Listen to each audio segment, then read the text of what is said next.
Hello, boys and girls. It's Miss Boyce. I am here to talk more about citizenship. This is our third week. And first, I'm going to start with our high frequency words. I'm going to cheer them with you. And this will be the only time this week I will cheer them with you. So let's go ahead and get started. And we're going to be talking about mental images, how we can, when we're reading, how we can make mental images about what we're reading. We'll talk about that in more detail. So let's see what our high frequency words are. Okay, so they are, let's go ahead and read them across the way that they are. So do, give, he, line, said, set, seven, sure, upon, walk. Okay, so we're going to start from the first one and go all the way to the end. And we're going to cheer. So go ahead and warm your hands up. Get them ready to cheer. All right, so let's start with do. D-O, D-O, D-O, do. Give. G-I-V-E, G-I-V-E, G-I-V-E, give. He.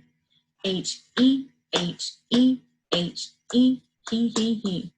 Line. L-I-N-E, L-I-N-E, L-I-N-E, line. Said. S-A-I-D, S-A-I-D, S-A-I-D, said. Set. S-E-T, S-E-T, S-E-T, set. Seven. S-E-V-E-N, S-E-V-E-N, S-E-V-E-N, seven. Sure. S-U-R-E, S-U-R-E, S-U-R-E, sure. Upon. U-P-O-N, U-P-O-N, U-P-O-N, upon. And then walk. W-A-L-K, W-A-L-K, W-A-L-K, walk. Woo, good job. All right, let's go to our next slide and see what we are doing. All right, so we have a lot of power words in our story. So the first one is planned, and it says, if you planned, you decided ahead of time how you would do something. The next word is perfect. When something is perfect, it is the best it can be. Hamper. A hamper is a basket used to hold dirty clothes. Disaster. A disaster is an event that goes horribly wrong. Scowl. A scowl is an angry frown. Mood. Your mood is the way you are feeling. Queasy. If you are queasy, your stomach hurts and you feel sick. Fiddled. If you fiddled with something, you kept touching it or playing with it.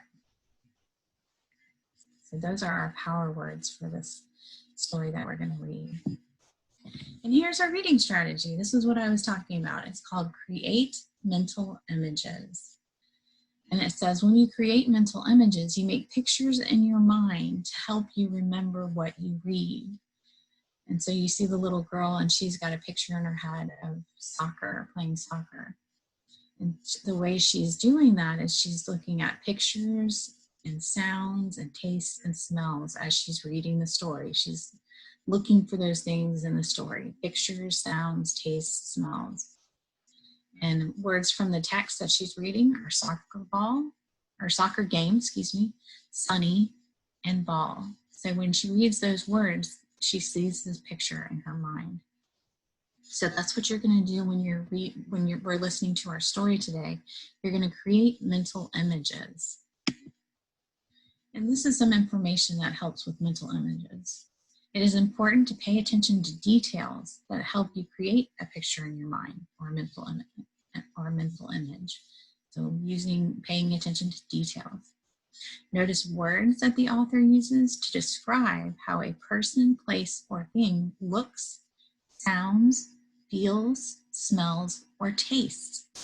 Describing words give you details that can help you make a picture in your mind.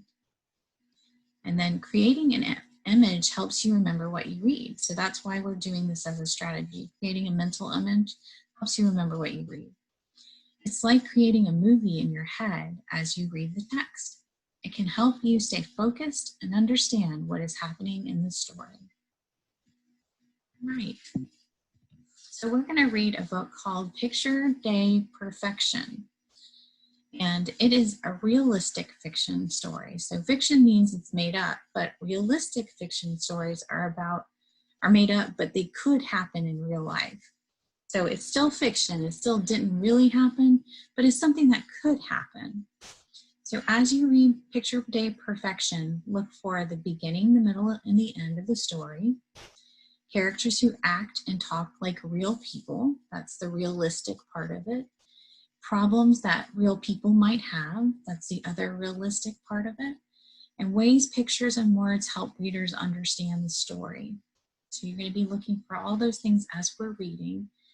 And thinking about it being realistic fiction. And as you read, as you listen to the story, I also want you to try to picture some things in your mind, make mental images in your mind about the story. So let's get to our story. Let's see. Picture Day Perfection. Picture Day Perfection by Deborah Deason. Illustrated by Dan Santat.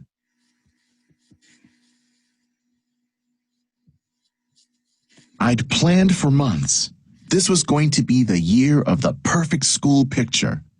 But some days, not everything goes according to plan. The day started with the worst case of bedhead ever. Exhibit A, front view.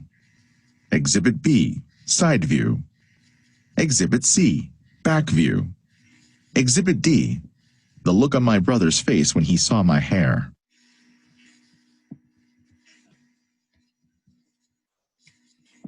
Then it took me quite some time to unearth my favorite shirt. I finally found it at the very bottom of the hamper. You might call it stained. You might call it wrinkled. You might even call it smelly. You wouldn't be wrong. Breakfast was Picture Day pancakes, a family tradition. This year's festivities involved a small syrup disaster.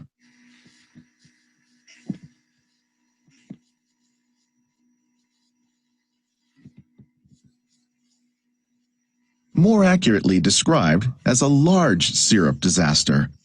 And it occurred exactly as the bus pulled up. I had a feeling we'd be getting a new family tradition. On the bus, I got into a small bit of trouble. Make that a large bit of trouble. The bus driver made me sit in the seat right behind him for the rest of the ride. By the time I got into school, my Picture Day face was fixed in a scowl. In class, Mrs. Smith collected our photo order forms. Do you think my mom checked emerald green for my photo background? Or peacock blue? Or pizzazzy purple? No. Once again, of all the backgrounds in the world, Mom checked snoring boring traditional gray. No one gets traditional gray, except for me. And it just so happens to be the only color in the world that makes my favorite shirt disappear. All but the stains and the wrinkles.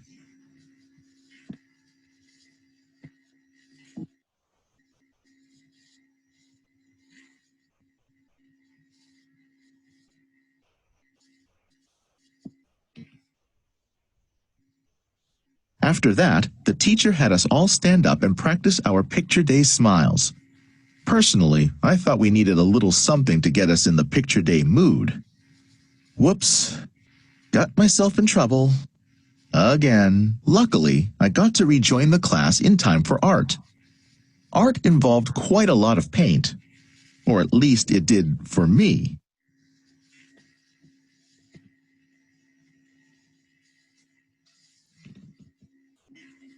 Finally, it was time to line up for our photos. Ned, just in front of me, got the last complimentary plastic comb. I watched as classmate after classmate smiled for the camera. I got queasy listening to everyone say, cheese. I can't stand cheese. The mere thought of it turns me green, deeply green. And just as my face reached its most awful pea green shade, it was my turn. I stepped forward. I sat down on the stool. It was hard as a rock and cold as an iceberg. Just a sec, said the photographer as he fiddled with the camera knobs.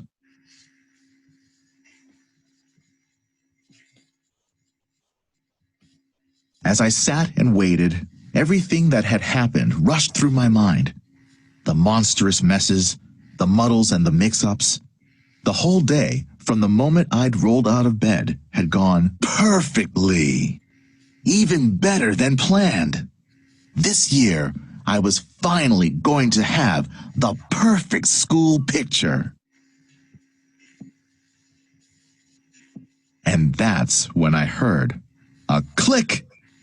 In a flash, all my hard work, my perfectly tangled hair, my perfectly rumpled shirt, my perfectly sticky face, my perfectly composed scowl, that perfect boring background, those perfect paint splatters, that perfect sickly pallor, wasted, useless, ruined in a moment of weakness by an unexpected smile.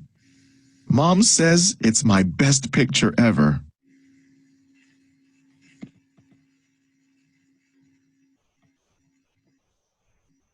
But just wait till she sees next year's. Oh, that was a really interesting story, boys and girls. I wasn't expecting him to be trying to make the perfect worst picture day picture. That was very funny. So I hope that you found the things that were realistic about it, because it's realistic fiction. To me, the boy eating his breakfast was realistic, and yes, sometimes syrup does spill. He had to get on the bus, that's realistic. He had to go to school, that's realistic. And getting your school picture taken is also realistic. So it's realistic fiction. It's fiction, it's not true, it's not real, but it's realistic fiction, meaning that it could happen. Those things actually could happen. So I hope that you did some mental imagery in your head when you were reading or listening to the story. I hope your mind was thinking about the sights and the smells and the tastes and all the five senses things about the story, and that you were able to kind of make a little movie inside of your head so that it will help you remember the story more. But thank you guys so much for using your skills, and I will see you again. I hope you have a good rest of the day. Bye.